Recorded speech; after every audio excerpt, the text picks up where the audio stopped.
Hello दोस्तों, आप सभी का मेरे YouTube channel Paramhans coaching centre में स्वागत है। पिछली वीडियो में आपने प्रेजेंट इंडेफिनिट टेंस का फर्स्ट पार्ट देखा। उस फर्स्ट पार्ट में हमने साधारण वाक्य के बारे में पढ़ा।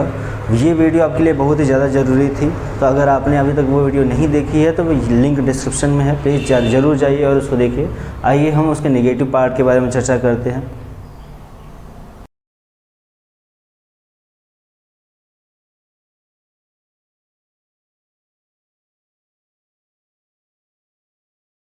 आइए हम प्रेजेंट इंडेफिनिट टेंस के नेगेटिव सेंटेंस को देखते हैं। इसमें क्या है, प्रेजेंट इंडेफिनिट टेंस, इसमें नेगेटिव सेंटेंस में देखिए rule number 1, present indefinite tense के नेगेटिव सेंटेंस का ट्रांसलेशन बनाते समय यदि सब्जेक्ट सिंगुलर जैसे ही, सी, इट या किसी का नेम हो तो ट्रांसलेशन बनाते समय हम हेल्पिंग ऑफ डज लगाते हैं, फिर नॉट, फिर मेन वर्ब के फर्स्ट फॉर्म का प्रयोग करते हैं। देखिए इसका एक फार्मूला है। फार्मूला क्या है कि सबसे पहले हमको सब्जेक्ट लिखना है। सब्जेक्ट अगर हमारा सिंगुलर सब्जेक्ट हो जैसे ही, सी, इट या किसी का नेम हो तो इसके साथ हमारा हेल्पिंग वर्ब डज लगाया जाता है। डज के बाद नॉट लिखेंगे, नॉट के बाद मेन वर्ब के फर्स्ट फॉर्म। मेन वर्ब के फर्स्ट फॉर्म का मतलब ये होता है कि जो मीनिंग होती है सेम वही लिखी जाएगी और उसके बाद ऑब्जेक्ट लिख दिया जाएगा। जैसे सबसे पहले लिखा हुआ एग्जांपल देख लेते हैं, राधा विद्यालय नहीं जाती है। ये नेगेटिव सेंटेंस है। पता कैसे करेंगे, क्योंकि इसमें नहीं आया है।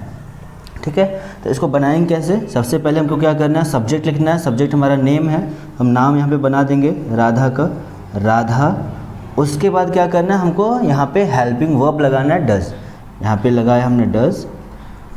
ठीक, उसके बाद फिर तुरंत हमको लिखना है नॉट, नॉट लिखे। उसके बाद हमको क्या करना है, मेन वर्ब। मेन वर्ब क्या है, जाना, खाना, दौड़ना, नाचना। ये हमारा मेन वर्ब होता है। जैसे जाती है, यहाँ पे जाना का मीनिंग होता है गो, हमने गो लिखा। उसके बाद क्या बचा, हमारा ऑब्जेक्ट है हमारा विद्यालय, तो राधा डज नॉट गो। अब देखिए विद्यालय की तरफ संबंध हो रहा है, तो यहाँ पे हम लगाएंगे to school. Radha does not go to school. अगला सेंटेंस देखिए, वह बाजार नहीं जाती है। देखिए वह हमारा, वह की मीनिंग दो होती है, एक हमारा ही हो सकता है, एक हमारा सी हो सकता है। लेकिन ये क्या कह रहा है, नहीं जाती है, मीन्स ये लड़की है, तो वह की स्पेलिंग यहाँ पे हो जाएगी सी के साथ। देखिए ये क्योंकि ये सिंगुलर सब्जेक्ट हैं सब, इसलिए इनके साथ हमको हेल्पिंग ऑफ डज लगाना है। यहाँ पे हमने डज लगाया। फिर नहीं की स्पेलिंग नॉट लिखेंगे। फिर हमारा मेन वर्ब जाना, जाना की स्पेलिंग यहाँ पे गो, और उसके बाद फिर हमारा ऑब्जेक्ट बाजार, टू मार्केट। तो इसका ट्रांसलेशन हो जाएगा she does not go to market. अगला सेंटेंस देखिए, मोहन फल नहीं खाता है। सबसे पहले हम मोहन के यहाँ पे स्पेलिंग नाम बनाएंगे, मोहन। उसके बाद हमारा हेल्पिंग वर्ब, नाम, ये पूरा सब्जेक्ट हो गया। उसके बाद हमको डज लिखना है, हमने यहाँ पे डज लिखा।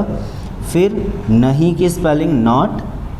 उसके बाद हमारा मेन वर्ब खाता है, मीन्स ईट मीन्स खाना। और उसके बाद फिर हमारा ऑब्जेक्ट है फल, तो उसकी स्पेलिंग हम लिख देंगे यहाँ पे फ्रूट। इसका ट्रांसलेट हो जाएगा Mohan does not eat food. आइए अब देखिए रूल नंबर 1 में हमने क्या किया, हमने सिंगुलर सब्जेक्ट आए तो हम ट्रांसलेशन कैसे बनाएंगे, उसके साथ हेल्पिंग वर्ब क्या लगाना है, ये हमने सीखा। अब आइए हम देखते हैं रूल नंबर 2 में कि अगर हमारा सब्जेक्ट प्लूरल हो जाए तो ट्रांसलेशन कैसे बनाएंगे, प्लूरल सेंटेंस के साथ क्या लगता है।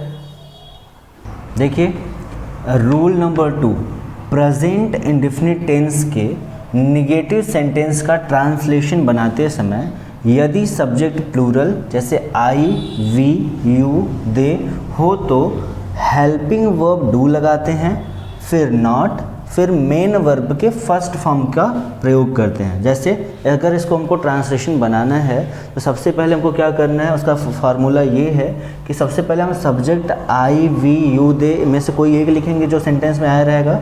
इनके साथ हमको क्या करना है कि हेल्पिंग वर्ब डू लगाना है, फिर उसके बाद नॉट लिखी जाती है, फिर मेन वर्ब का फर्स्ट फॉर्म, और फिर जाके लास्ट में ऑब्जेक्ट लिखते हैं।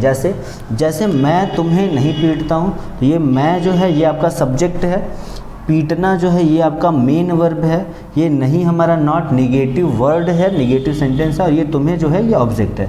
तो सबसे पहले हमको सब्जेक्ट लिखना है मैं की स्पेलिंग हमने आई लिखी, ये खत्म। उसके बाद हमको हेल्पिंग वर्ब लगाना है डू, यहाँ पे हमने डू लगाया। उसके बाद नहीं है नॉट, फिर मेन वर्ब पीटना BEAT, और फिर तुम्हें की meaning you. I do not beat you, तुम काम अगला सेंटेंस है तुम काम नहीं करते हो। इसमें देखिए, इसमें क्या है कि सबसे पहले सब्जेक्ट हमको लिखना है, उसके बाद हमको हेल्पिंग वर्ब सब्जेक्ट के अनुसार अगर सिंगुलर रहेगा तो डज और प्लूरल है तो डू लगाना है। उसके बाद हमको क्या करना है, नॉट, फिर मेन वर्ब, फिर ऑब्जेक्ट। जैसे तुम नहीं करते हो, तुम का यू के साथ हमको लगाना है हेल्पिंग वर्ब डू, डू के बाद नॉट। उसके बाद हमारा मेन वर्ब देखिए, काम करना का मीनिंग भी वर्क होता है और केवल करना का मीनिंग डू वर्क होता है। तो आप इसको चाहे जैसे लिख सकते हैं, इसको आप लिख सकते हैं डू फिर ऑब्जेक्ट लिखना तो वर्क लिख सकते हैं, या फिर एक साथ काम करना का वर्क लिख सकते हैं। हम यहाँ पे लिख सकते हैं यू डू नॉट वर्क या फिर you do not do work. अगला सेंटेंस देखिए, हम लोग वहाँ नहीं जाते हैं। देखिए हम लोग की मीनिंग वी होती है और वी हमारा प्लूरल में आता है, तो सबसे पहले हमने वी लिखा, वी के साथ हमको हेल्पिंग वर्ब डू लगाना है, फिर नॉट, फिर मेन वर्ब जाना, जाना की स्पेलिंग गो, और उसके बाद वहाँ की मीनिंग होती है देयर। तो इसका ट्रांसलेशन में हमने देखा कि यदि हमारे वाक्य में नहीं शब्द आए और अगर सिंगुलर सब्जेक्ट हो या प्लूरल सब्जेक्ट हो तो उसका ट्रांसलेशन कैसे बनाते हैं। अब हम देखेंगे कि यदि वाक्य में कभी नहीं आ जाए तो उसका ट्रांसलेशन कैसे बनाते हैं, चाहे वो सिंगुलर सब्जेक्ट हो चाहे वो प्लूरल सब्जेक्ट हो। देखिए rule number 3, present indefinite tense के नेगेटिव सेंटेंस का ट्रांसलेशन बनाते समय यदि वाक्य में कभी नहीं आ जाए तो क्या करना है कि ट्रांसलेशन बनाते समय हमको हेल्पिंग वर्ब जो होता है ना, जैसे डू लगता था और डज लगता था, डू नॉट और डज नॉट को हटा देना है और उनके स्थान पर हम नेवर लिखते हैं।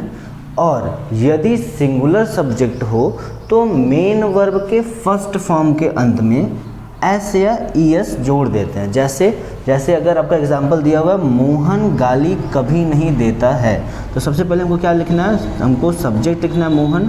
अब इसके बाद चूँकि ये हमारा सिंगुलर सब्जेक्ट है तो सिंगुलर सब्जेक्ट के बाद यहाँ पे डज लिखना था, फिर नॉट लिखना था, फिर मेन वर्ब का फर्स्ट फॉर्म, फिर ऑब्जेक्ट। लेकिन अगर कभी नहीं आ जाएगा तो हमारा डज और नॉट हमारा कैंसिल, हमारा कभी नहीं की प्लेस पे हम लिखेंगे नेवर।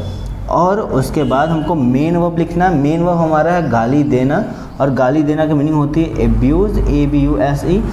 और अगर हमारा ये सब्जेक्ट चूँकि सिंगुलर सब्जेक्ट है इसलिए हमको इसके फर्स्ट फॉर्म के अंत में एस या एस नियमानुसार ऐड कर देना चाहिए। आगे देखिए, मैं झूठ कभी नहीं बोलता हूँ, तो सबसे पहले आई, उसके बाद हमको क्या करना था, डू और नॉट लिखना था। लेकिन अगर क्योंकि यहाँ पे कभी नहीं आया है इसलिए यहाँ पे डू नॉट को हटाकर नेवर लिखा जाएगा। उसके बाद हमारा मेन वर्ब है झूठ बोलना, और झूठ बोलना की स्पेलिंग होती है टेल, लाई। अब देखिए ये हमारा सिंगुलर सब्जेक्ट था इसलिए इसमें मेन वर्ब में एस या एस ऐड किया जाएगा। लेकिन अगर प्लूरल सब्जेक्ट रहता है तो उसमें मेन वर्ब के फर्स्ट फॉर्म के अंत में एस या एस ऐड नहीं किया जाता है।